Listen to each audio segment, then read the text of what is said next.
আমি এখন চলে এসেছি দীপাঞ্জন পালের বাড়িতে। কংগ্রাচুলেশন দীপাঞ্জন, কেমন ফিল করছো?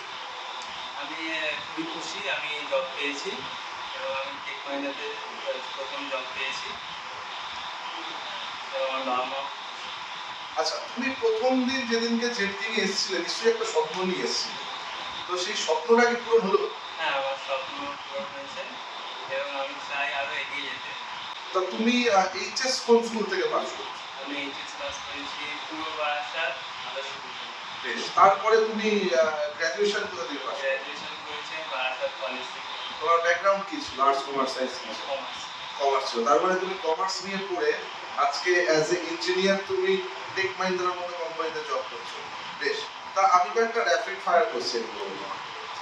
সেটা হচ্ছে জেটকিং এ যে তুমি পুরো জার্নি 2 বছর যে তুমি ছিলে, এই পুরো জার্নির অভিজ্ঞতাটা কেমন?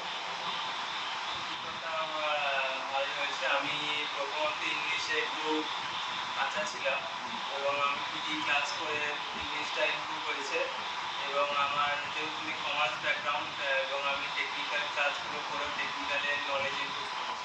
এর দিনে যারা ধরো এখনো পর্যন্ত কোনো ডিসিশন নিতে পারছে না, এইচএস করে বসে আছে বা গ্র্যাজুয়েশন করে বসে আছে, তাদের জন্য তুমি কি বলতে চাও? তাদেরকে আমি অবশ্যই সাজেস্ট করবো যে এখানে জয়েন করার জন্য এবং কোর্স করার জন্য, যেহেতু এখনকার দিনে একটা জবের প্রয়োজন এবং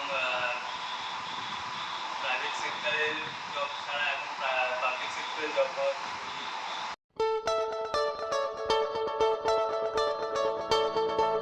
কিন্তু এখন পেয়ে গেছি দীপাঞ্জনের মাকে আমাদের সাথে, একটু জেনে নেবো ওনারও কেমন লাগছে।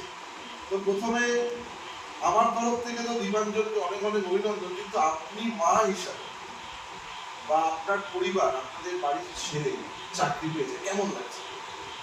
ভালোই লাগছে আমার।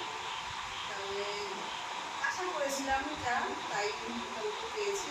যে স্বপ্ন নিয়ে আপনারা ওকে পাঠিয়েছিলেন সেই স্বপ্নটা কি আপনাদের পূরণ হলো? হ্যাঁ, তা আমার তরফ থেকে আপনাদের এবং আপনার পুরো পরিবারকে অনেক অনেক অভিনন্দন এবং তুমি আরো এগিয়ে চলো। এটা জেটকিং এবং আমার তরফ থেকে তোমাকে অনেক শুভেচ্ছা। Thank you.